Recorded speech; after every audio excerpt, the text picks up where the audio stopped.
Comme dans toutes les entreprises aujourd'hui en France, nous devons faire face au plein emploi ou presque au plein emploi.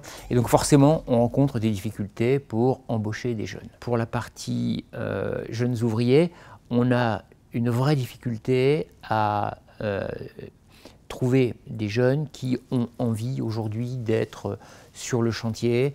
Et donc, il nous faut susciter les vocations. On va chercher très souvent du personnel voire très éloigné de l'emploi, dans des opérations d'insertion.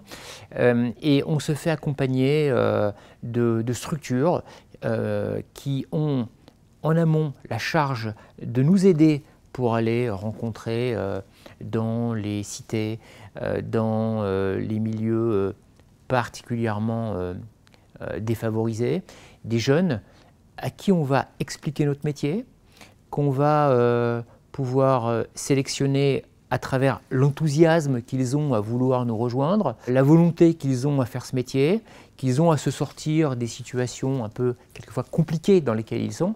Et nous, ce qui nous intéresse, c'est d'avoir un accompagnement d'abord sur le plan social, puis ensuite cette capacité à monter en puissance avec un accompagnement qui sera plus technique, plus professionnel. On les emmène ensuite vers des contrats en alternance et à la fin du contrat en alternance, l'objectif, c'est le CDI.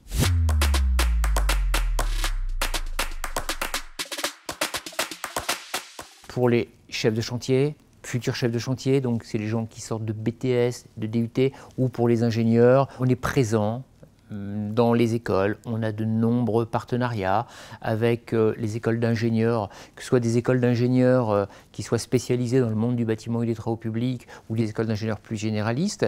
Et puis de nombreux lycées, qui préparent les BTS, de nombreux IUT qui préparent les DUT pour nous permettre en permanence d'être très en amont sur le recrutement des jeunes qui vont venir nous rejoindre.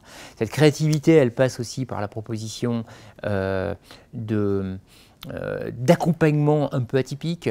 Je pense à l'opération Engage-toi, TOIT, où on les aide à prendre en charge une partie des frais concernant leur logement tant qu'ils sont étudiants, selon certaines conditions particulières. Je pense aussi à l'accompagnement qu'on peut leur proposer quand ils sont en phase d'intégration dans l'entreprise, phase d'intégration qui va leur permettre de découvrir plusieurs métiers, dans plusieurs secteurs d'activité, dans plusieurs régions, accompagnés de tuteurs différents. Mais à chaque fois, c'est quelque chose de très structuré qui va se faire sur 1 ou 2 années.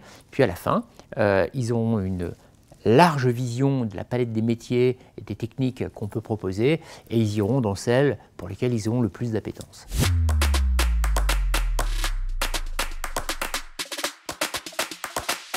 On a un mode de fonctionnement d'intégration avec des journées de découverte sur lesquelles ils ont la possibilité de rencontrer certains membres de la direction générale qui se mobilisent toujours par binôme, par trinôme, où quelquefois on peut avoir la chance d'avoir la totalité de la direction générale qui va animer les journées découvertes.